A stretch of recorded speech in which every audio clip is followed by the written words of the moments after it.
Et si, au milieu du vacarme ordinaire d'un aéroport, un battement invisible bouleversait le cours d'une journée?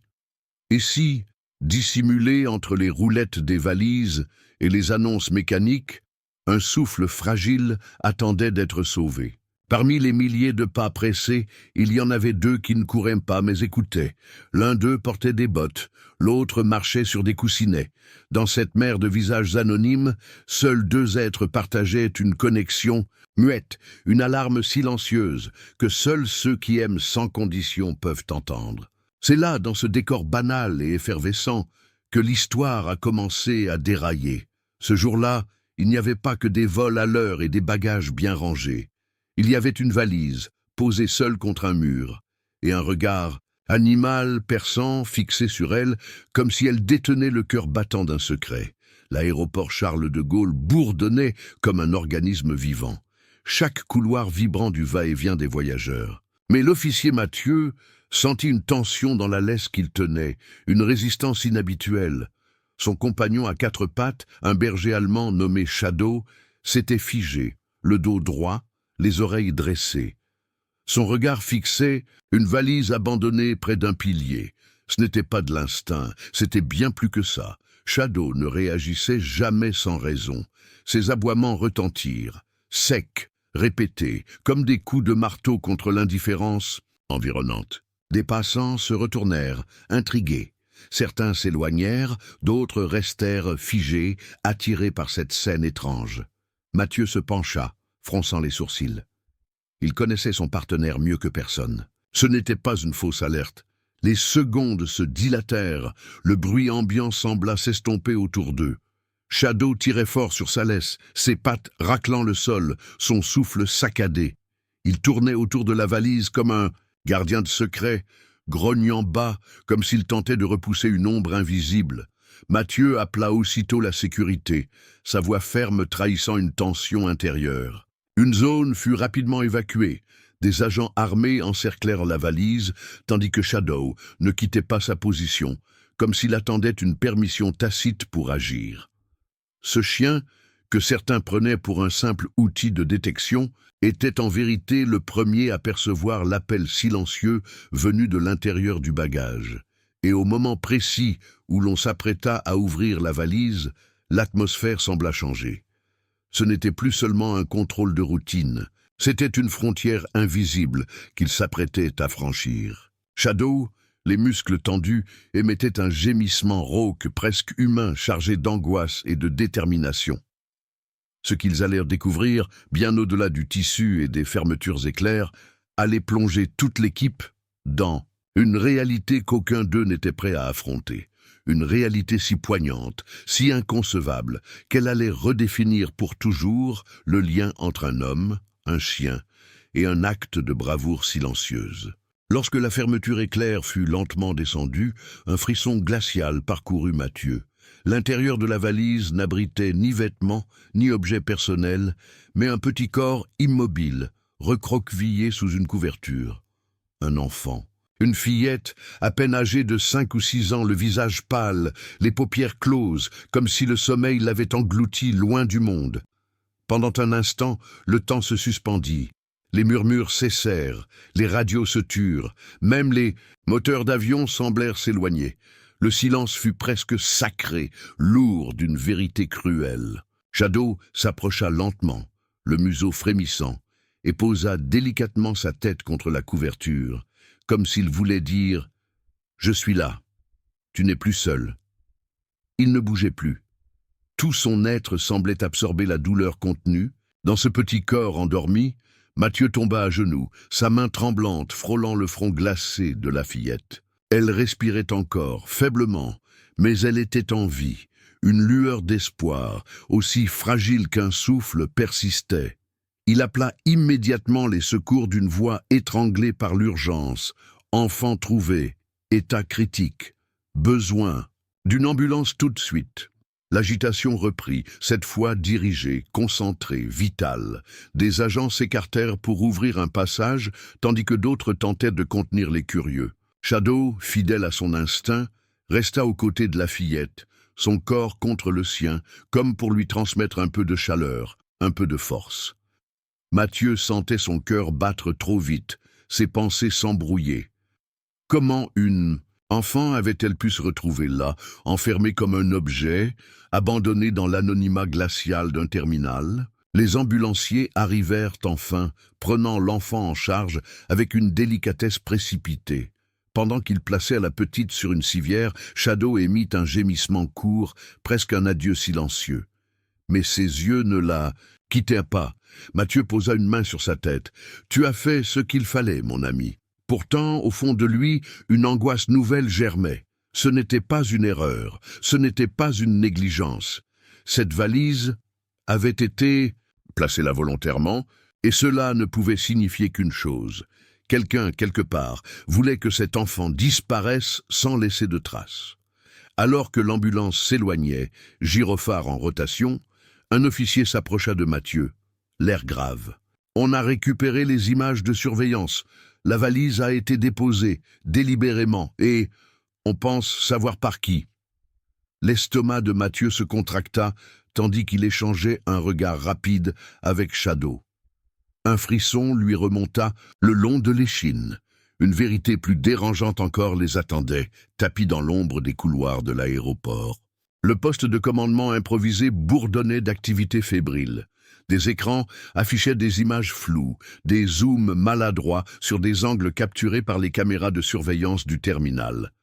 Mathieu se tenait debout, le regard est figé, tandis que le commissaire Chavannes pointait du doigt un extrait précis. L'image montrait un homme de dos en uniforme, déposant la valise à l'endroit exact où Shadow avait donné l'alerte. Il marchait d'un pas rapide, précis, sans hésitation.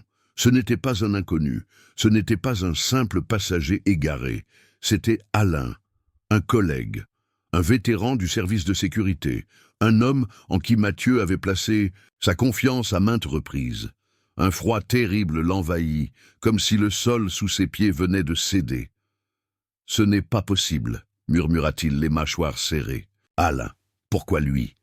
Chavannes hocha lentement la tête, les bras croisés, le regard dur. Il n'a pas agi seul. Et ce n'est pas tout. On a intercepté une communication. Une autre valise pourrait être encore quelque part dans l'aéroport. Les mots tombèrent comme un coup près. Une autre valise, une autre vie en danger. Mathieu sentit son pouls s'accélérer, mais il n'eut pas besoin de parler. Shadow s'était déjà redressé, son regard planté dans celui de son partenaire. Il avait compris. Sans attendre davantage, ils quittèrent la salle de contrôle, laissant derrière eux l'écho d'un nom désormais entaché. L'aéroport, bouclé depuis la découverte de l'enfant, devenait un labyrinthe de tensions. Chaque chariot, chaque coin d'ombre, chaque bagage abandonné était désormais un potentiel piège. Shadow reniflait le sol avec une concentration presque surnaturelle. Il ne cherchait pas au hasard, il suivait une trace, une empreinte olfactive, que lui seul pouvait percevoir. Mathieu le suivait, arme à la ceinture, le regard balayant les moindres recoins. Le temps s'égrenait lentement, trop lentement. Chaque seconde creusait un peu plus l'angoisse dans leur poitrine. Puis soudain, Shadow s'arrêta net. Ses muscles se tendirent, ses oreilles se redressèrent. Une valise noire, dissimulée, à moitié derrière un chariot à bagages, gisait là, presque invisible à l'œil distrait. Mais avant que quiconque ne puisse réagir, une voix paniquée crépita dans la radio de Mathieu. Un homme en fuite à la porte C12. Il court vers la sortie. Le cœur battant, Mathieu leva les yeux vers Shadow. Le chien grognait déjà, prêt à bondir. L'instinct reprenait le dessus. Le danger n'était plus qu'un objet inerte. Il courait désormais à travers les couloirs, prêt à disparaître dans le chaos. La traque venait de commencer, et cette fois, il n'aurait pas droit à l'erreur. Les couloirs de l'aéroport résonnaient du bruit sourd des pas précipités. Mathieu courait, radio à la main, son souffle court, son regard fouillant chaque silhouette, chaque porte, chaque issue possible. Shadow, devant lui, filait comme une flèche vivante, son corps tendu par l'urgence, chaque mouvement dicté par une détermination farouche. À mesure qu'ils approchaient de la porte C12, les cris des agents se faisaient plus nets. Un homme en sueur, le visage tendu par la peur, s'élançait à travers la foule, un faux passeport serré dans une main, l'autre crispé autour d'un objet dissimulé sous sa veste. L'instant se figea lorsqu'il vit Shadow. Ses yeux s'écarquillèrent. Il hésita, recula d'un pas, puis tira brusquement un couteau de sa poche, criant d'une voix tremblante « Reculez! Je vous jure que je n'hésiterai pas !» Mathieu, arme dégainée, s'arrêta net. « Vous êtes cerné, il n'y a plus de sortie. Laissez tomber !» murmura-t-il, sa voix ferme malgré la tension. Mais l'homme, aux abois, fit un geste de recul, prêt à frapper. Et dans un éclair silencieux, Shadow bondit. Le choc fut rapide, précis, contrôlé. Le chien sauta sur l'homme, le plaquant au sol d'un mouvement fluide, désarmant l'agresseur, sans la moindre morsure inutile. Des agents surgirent pour maîtriser le suspect, le menottant avec violence. La foule autour, qui s'était écartée dans un mélange de panique et de fascination, se mit à applaudir timidement. Shadow, toujours en alerte, tourna la tête vers Mathieu, les yeux brillants d'intelligence. Il avait rempli sa mission, mais au fond de lui, Mathieu savait que le plus lourd restait à venir. Pendant ce temps, l'unité spécialisée en explosifs avait sécurisé la valise trouvée près de la porte déserte. Mathieu les rejoignit en courant, Shadow sur ses talons. Les techniciens, équipés de gilets et de bras robotisés, ouvrirent lentement la fermeture.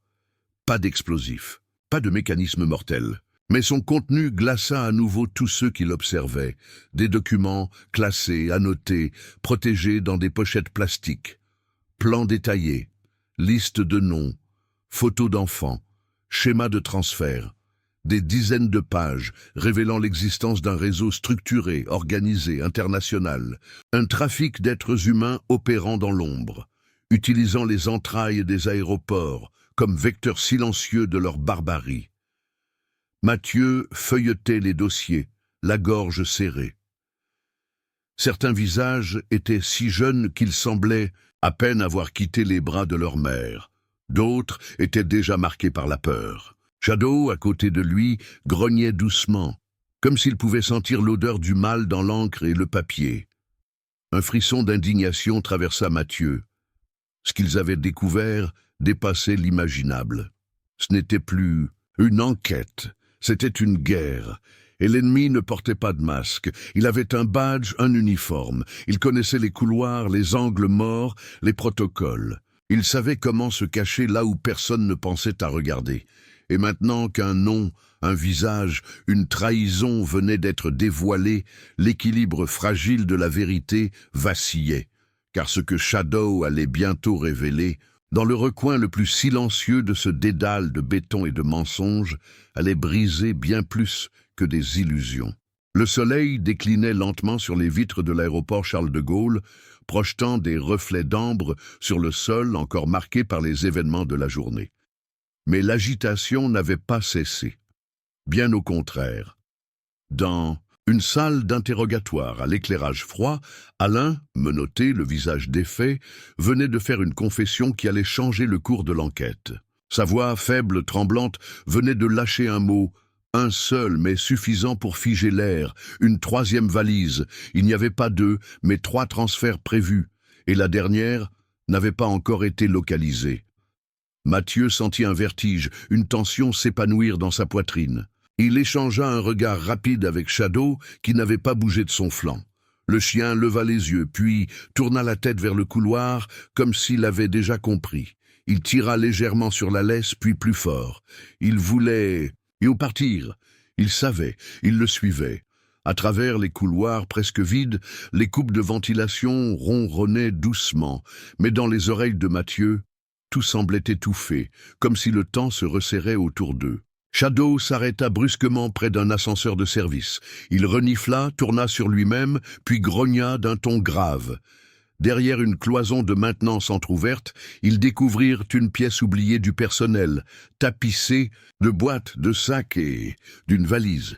Cette fois, Mathieu ne prononça aucun mot. Il fit un signe à Shadow, qui s'approcha doucement, renifla la valise, puis s'immobilisa tendu, l'oreille dressée, et aboya 2 fois. Le signal. Quelque chose ou quelqu'un était à l'intérieur. Avec précaution, Ils ouvrirent la valise. Ce qu'ils découvrirent là bouleversa jusqu'aux agents les plus aguerris. Non pas un corps inerte, ni des documents secrets, mais un nourrisson, à peine quelques semaines, posé dans une couverture, les joues rougies par le froid, les yeux à demi ouverts. Il bougeait faiblement, il était vivant, abandonné, discret, invisible au milieu d'un monde qui ne regarde plus autour de lui. Shadow se coucha immédiatement à côté du bébé, posant sa truffe contre la petite poitrine qui respirait à peine.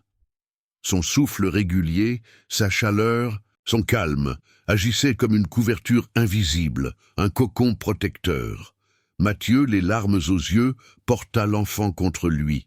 Il n'y avait plus de place pour le doute. Il ne s'agissait plus d'une simple opération de sécurité, mais d'un sauvetage d'âme. Quelques heures plus tard, les 3 enfants découverts furent réunis dans un centre de protection spécialisé. L'enquête permit de démanteler toute la cellule infiltrée dans l'aéroport, grâce aux documents retrouvés et aux aveux d'Alain et de son complice. Mathieu, éreinté, s'adossa à un mur du centre, regardant les enfants dormir. Shadow, allongé à ses pieds, leva la tête au moment où la petite fille, la première retrouvée, s'éveilla. Elle le vit, et sans dire un mot, elle lui tendit sa main. Le chien s'approcha, la toucha de sa truffe, puis se coucha près d'elle. Elle sourit. Dans ce simple geste, il y avait tout. La douleur, la peur, le courage, mais surtout, la lumière. L'aéroport, théâtre d'un trafic silencieux, avait été le lieu d'un miracle discret, né du flair, du courage et de l'amour silencieux d'un chien nommé Shadow.